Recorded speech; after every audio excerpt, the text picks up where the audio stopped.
Professor Melly Mail, the Hood Postman. Be sure to click the notification bell, like, subscribe, and share. Drop a comment down below. So when that dope content hit, it's going to feel better than the 1st and the 15th. Man, right here we with our favorite guy. Look at it. There he is. Who he is that? Man, introduce yourself, sir. Oh, man. Today I'm Quincy. You know. Today you Quincy? Today I'm Quincy because I'm at the work spot. I'm at my desk inside my office. And, you know, but Big Dev is AKA. There it is there. Yeah. So what we doing here today, Quincy? I mean, because often a lot of our people, right, are in like a perplexed mindset. When I say perplexed mindset, they really don't know, you know, what it is what the fundamentals or the functions of, because you explained your job, but now for you to be sitting here literally in front of the board to where you can really explain it, to where they could get a grasp on exactly what you do. I see you got that 49ers right there, but we ain't gonna talk about that. That's gonna be a whole other story. Keep my nines wherever I go. You know, let everybody know. Ah, shucks. Okay, so got a little dark here for some reason. What did I do? I changed something? Should I open up the blinds, huh? No. Oh, no. I think it's just the lighting. That's okay. So what we doing here? Give us something, man, because we want to know about this locomotive stuff. We want to know about the engineering. We want to know about exactly what are your functions here. What I do on daily, well, actually, I'm a field mechanic. So I've already, you know, I worked in every department, every shop. I did every job there is to do as far as on the railroad side. So what my day consists of on a daily is, you know, I come in, you know, I punch in, I clock in. I look at my reports for the day. If any train broke down or anything, I do all the repairs, all the major repairs, overnight repairs. As you can see, that's from the year in right now. All these stacks of 3 stacks of papers right here. This is already from January. So I just look at the reports and see if I can repair it. If I can't repair it, then we just tow the train down to LA. If I can, then you know, I get the parts out the container down there, and then I'll do a lot of work on my computer right here as far as, you know, troubleshooting and stuff like that. So what we looking at there? So like, say if we got an issue with air brake system or whatever, and the brakes won't release, or we got a stuck valve or anything like that, I'll just pull up the schematic of that valve, and then and I'll troubleshoot it on my computer first by let's see, looking at this schematic. So does that help you narrow the problem or get right to it? Right. Because my job is to find out what's wrong with the train, diagnose it, fix it, and then I got to write a report on what I fixed and how I fixed it and why did the part fail. So, you know, I'll just look at, you know, air valves. We got a valve here, valves, you know, all these different valves. You know what I mean?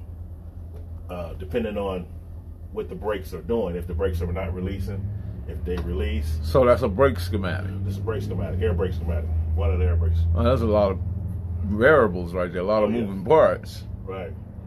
And then this here is the actual desktop on the locomotive. So that's actually like when you're in the locomotive, that's actually what you're looking at? This is what I'm looking at. This is what the engineer is looking at when you're driving the train. And also an engineer myself as well. So here you got. So that would be considering in airplane language the cockpit. It's cockpit. Right.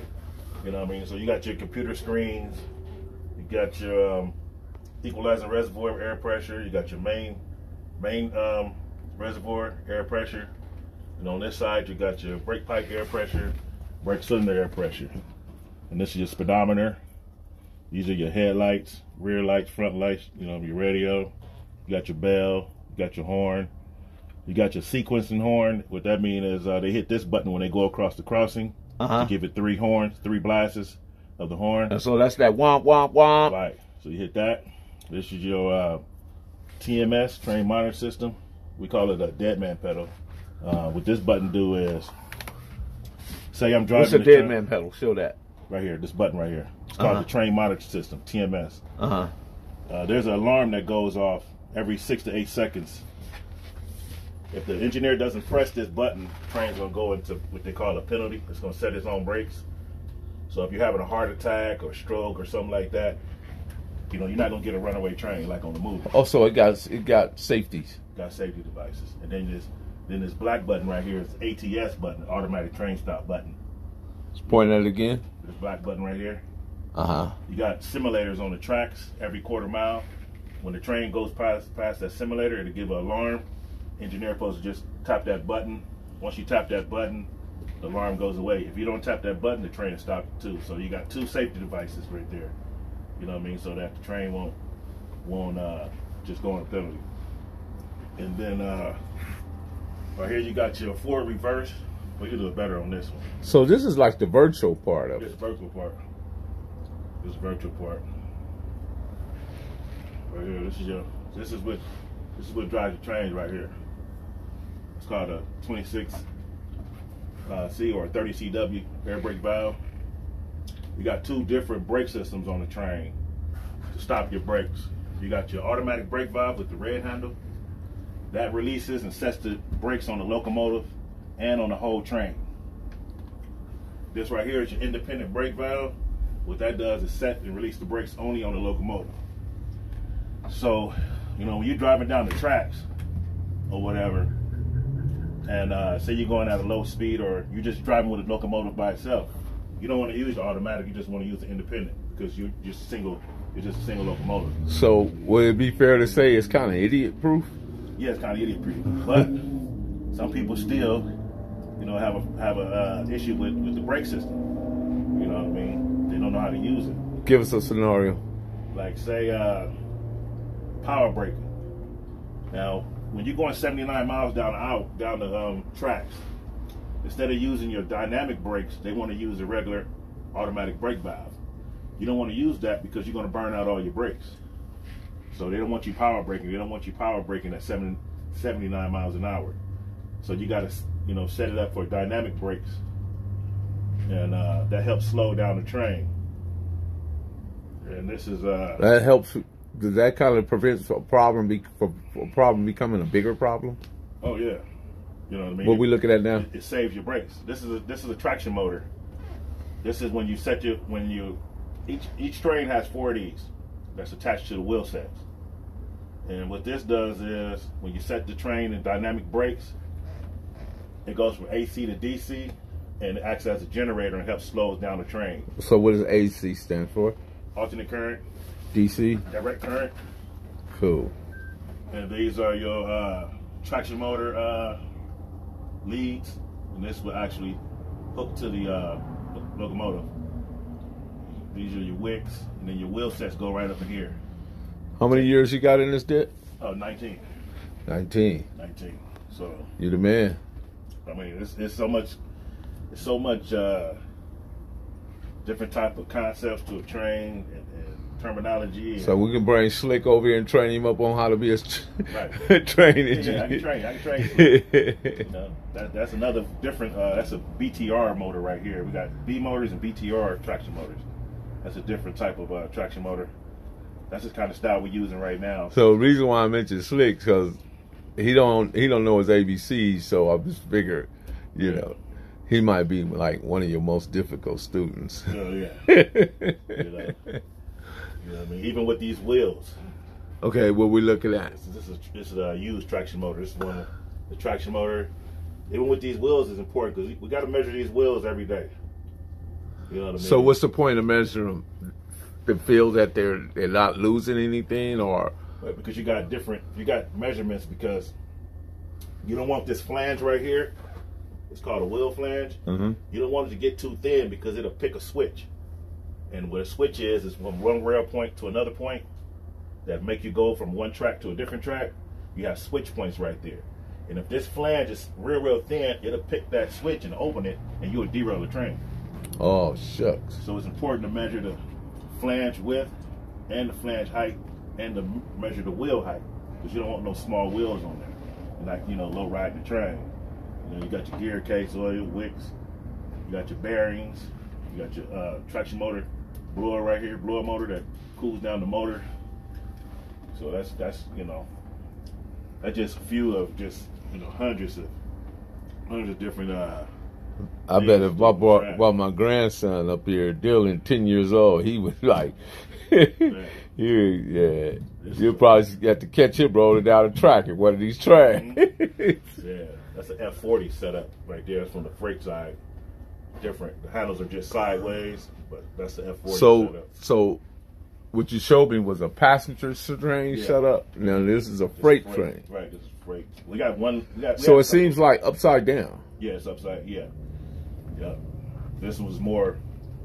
Everything is sideways. Right. And I like driving these better. You know what I mean? Because explain. It's not in your way. It's to the side. You know what I mean? You don't got a lot of stuff in front of you. You know what I mean? And it's easy to work these levers. Automatic brake and, you know, dynamic braking. You got your power right there, forward, reverse, independent, horn, bell. You know, everything is like just right on the wall. It's convenient. You know what I mean? And then you got the inside of a locomotive. Right here, this is just one cylinder right here. Well, actually, it's two. You got 18 cylinders. You know, 9 on each side. On one engine? On one engine. You got 18 cylinder motors, and then our newest one's got 20. So this is actually a whole cylinder right here. You know what I mean? So like say you got a blown head gasket or whatever. So you'll take the rocker arms off, you take these nuts off, pull the rocker arms off, you got your valves on each side, you got your fuel injector, mechanical fuel injector. You gotta take these crab bolts off. These torqued at 600 foot-pounds, and then you torque them again at 900. So you gotta take those off, and then you just take all the bolts off, pull the head out, got the gasket right there. You know, real easy to work on though. Wow. You know what I mean? Than a car. Yeah, I'm sure. Yeah. Especially in today's car. Oh yeah. You know what I mean? Everything is right there. Everything is you gotta torque everything back down. You know, 85 foot-pounds for your valves, 150 foot-pounds for the rocker arms, 25 inch-pounds for the oil lines. Like I say, 600 for the crab bolts, and then 900, 150 for the head. So you traded all this. You traded up, man. I'm gonna have to say you traded up, man. You left that old life to accept this new life. Right. Yeah, because how amazing has that been? Well, it's been good because I learned growing up everything that I wanted to do. I wanted to be a master at it. Whether it was playing basketball, I wanted to be the best basketball player.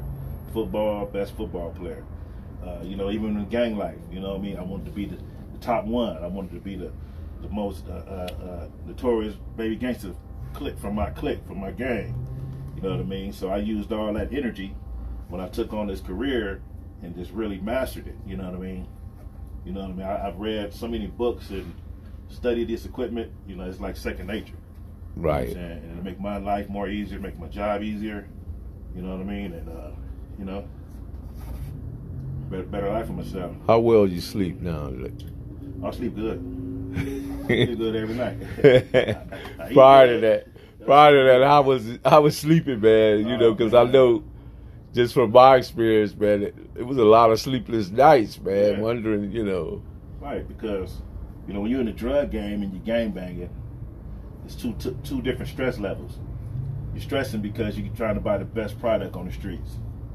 You know what I mean? Everybody trying to get the best product. So when the dope man, you know what I mean, he got the ball in his court. He can raise the price or he can lower it. You know, you got a drop, you know, ounces go up to $800 to $1,000 an ounce. And then on the gangbanging side of it, you got to be stressing because you play a cat and mouse with the police, and then you're trying to stay alive because the dudes that look like you was trying to kill you. You know what I mean? So I think that requires entirely too much energy and time. Right.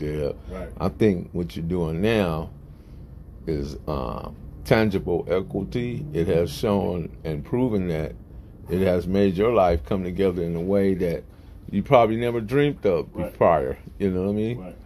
Now, and I'm sure your wife sleeps real good. Yeah, she ain't got to stress to get them late night phone calls no more. You know what I mean? Them county jail collect calls, you know, or close calls with death. And then your kids, they really don't know because they didn't experience you like that. They experience you just being dad and taking Right. care of their needs and wants. You know what I mean? But they ain't experience, you know, Right. They ain't really know everything you have to go through to get to that level. You know. All they seen was daddy come home and then daddy go. You know what I mean? But Right. it's just a testament that, you know, I don't knock people for what they do. If you out there gangbanging in the streets, you know, I'm not knocking you for that. I'm just trying to show you that, you know, even you could change your life. You know, I don't got to tell you. I can just show you that. You know what I mean? It don't even have to be in this industry. It could be, you know, working at Jack in the Box. Any kind of way to change your lifestyle and to get out of that life. You know what I mean? To live a better life is right there if you want it. You know what I mean? Don't let another man dictate how you live your life. Right. You know what I mean? If you've got real big homies and they see some potential in you, you know what I mean? They're going to drive you towards that potential instead of driving you to the grave. You know what I mean? You're basket. That's why I hear a lot of these basketball stars say, "Oh, I grew up in the hood, but the homies didn't let me bang." Those are real big homies. Right. You know what I mean? I think it's a lot of trepidation in our communities. When I say trepidation, I mean that it's fear based. Right. You know what I mean? It's even the fear is so deep that they don't want you to do something outside of what they would do. Right. If you go outside of that, it becomes like, man, why you doing that? And Right. you know, and they're questioning you on it. You know what I mean? But all the time, you decide to make some better decisions for yourself. Right. But they don't like those decisions, so Yeah. they want you to explain it to them. Not that you owe them any explanation, but Right. you know, sometimes it comes to that. You know. And you got to be your own man. True. I mean, that's what it comes down to. It. I mean, if you say you're a man first before anything. Right.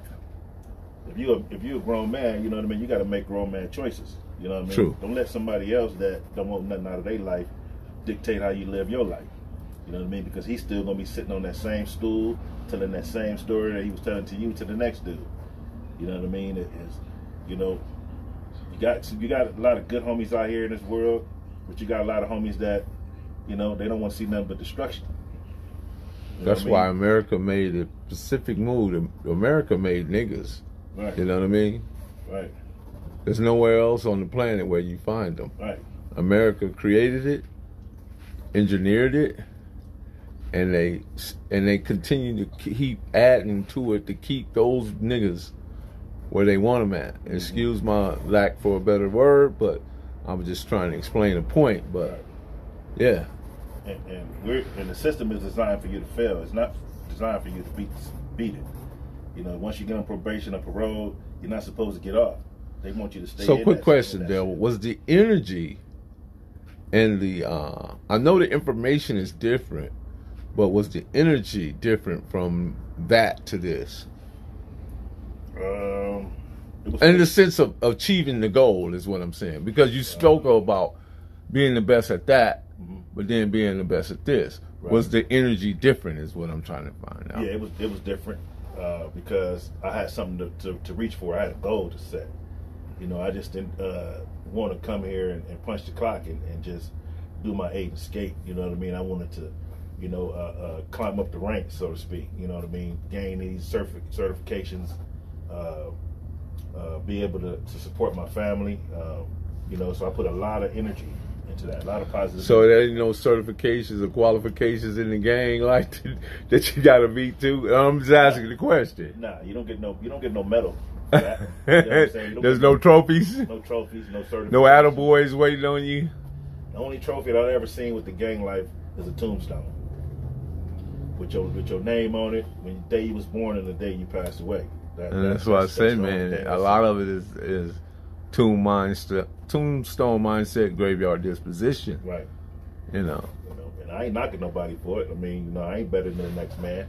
It's just that, you know, in this day and time that we're living in, you know, gang banging ain't the same gang banging it was when I was doing it. You know, things change. Oh, it's certainly not that, though. Yeah. I guarantee you that. Right. There's so many things because now it's about clickbait,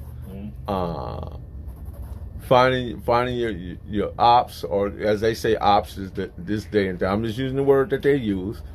Yeah. And then everything is on dead homies. Yeah, you know. Yeah. I mean, you know, those three words seem to be synonymous with one another. Dead homies, ops, and clickbait. Right. The clickbait is that you got to go onto the internet to find your people that you have a disagreement with, or they're different from the tribe of what you stand for, right? Right. So you click on it, then you find them, then you put together a chain of words, you send them at them.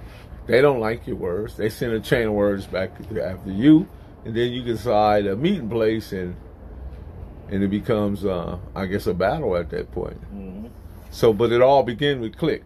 Right. You clicked on somebody else's profile or somebody else's social media, and you told them, hey, man, I'm from such and such and such and such.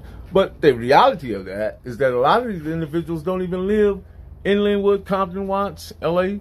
They live outside of those communities, and they come there to cause the trouble, and then they run back to Lake Elsinore, Moreno Valley. Right. I wouldn't even be surprised a couple of them live in Baldwin Hills or Beverly Hills now. You know? Yeah, but that's how it changed. You know, back then you had to live in the hood. Claim. Yes. And we wasn't accepting no outsiders. You lived in Beverly Hills, and you came over to hang out for a day. Yeah, that was questionable. You ain't get put on. I'm gonna rob you. You know what I'm saying? They go up in your pockets. That was very questionable, right there, man. You know. But I'm still just how I think, how I live my life, because I live my life based on reality, and the reality is I'm still a gang member. When one of them dudes over there or somebody that know me on the street see me, they're not seeing me as Quincy, the locomotive engineer or tech. They don't give a damn about that. You know, they see me as Devil from Pope Street. You know what I mean? Let's do something to him. They don't care that I ain't been over there, not active in years. You know what I mean? To a young dude, you're a strike. You know what I mean? So I always keep that in the back of my mind. You know what I mean? When I'm traveling and moving around the city or whatever I'm doing. You know what I'm saying? But I try to, you can't escape death. So, I just live my life to a certain degree, and if need be, if I gotta protect myself, then I'm gonna have to do it. You know what I'm saying? So, that's what I keep in my mind. Yeah, that's the what I like to refer to as the circle of knowledge. Right. The circle of knowledge that explains the gangbang phenomena. There's not a whole lot of information that's in that circle. You understand? It's a circle, but when you get into the aspects of locomotive engineering and all this stuff, it's out of that realm of knowledge. Right. Yeah. You moved outside of the realm of knowledge within that circle. So yeah, you're right. It's not understandable, and they don't care. Right. Because when they see you, they don't care for you in a uniform shirt. Because I've been there, done that. You know what I'm saying? Where I see an OG somewhere, back when I was active, and if I see you, you know what I mean, and I knew you was from over there, I'm not asking no questions of how you doing, how you been. Who has the responsibility in that to change that? Yourself. You just take yourself out of the environment. Like, I go to work and come home every day. You know what I'm saying? I'm not in the hood hanging out. You know what I mean? But I'm aware of what's going on over there, because I keep my ears glued to the streets. You know what I mean? Because those is my homies. You know what I mean? Those are my little homies. You know what I mean? So I got to be there for them when they call. You know what I mean? I'm not going to get active, but if you need an ear to somebody to listen to, that's going to teach you something, tell you something that's real, then yeah, give me a call. You know what I mean? I'm not going to put no gun in your hand or tell you to go do this or do that. You know what I mean? Because I want to see you live and prosper. Especially if I know you really ain't got it in your heart. You know what I mean? To do that type of stuff. So I'm not going to force that on you. I'm not that type of person. But I just live my life a certain way. If I can avoid a situation, then I avoid it. You know what I mean? Not because I'm scared for something to happen or whatever. I'm more scared for the other person than I am for myself. You know what I mean? Because if push comes to shove and I got to flick that switch and turn into Big Devil, then I'm gonna make sure I'm on the top end of the stick. You know what I'm saying? So that's what I do. You know what I mean? I know I can't go everywhere that I want to go. You know, ain't no way that I'm finna be in Linwood and walking up into Linmart liquor store. That ain't my store. You know, not because I don't bang, and I ain't out here gang banging. So let me go on up in this store right quick. Ain't nobody up in here. Nah, I'm not gonna do that. I'm gonna go to Corking about my own store. You know what I'm saying? So I just live my life to that degree, and it's been working so far. That's good, man. So if anybody was able to, how much, Dev, I really want to know this. How would you start off with that? What would you tell them first? To get in this industry? Yes.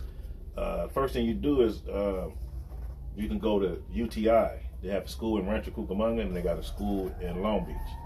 You can take the diesel motor course, and I think it takes 2 years. Before the 2 years, we got recruiters from our job that goes to these different schools, and they handpick people. So they look for talent. It's like scouting for baseball, football, basketball players. Scouting. And then we have a referral program at our job to where, let's say I know your son and he's in that school, I'll tell my recruiter, hey, you know, this certain person, you know, needs to be looked at. So the recruiter will go and give you a job and guarantee you a job before you even pass it, before you even graduate, you'll have a job. You know what I mean? That's how they're doing it now. You need 2 years of school or 4 years of prior experience.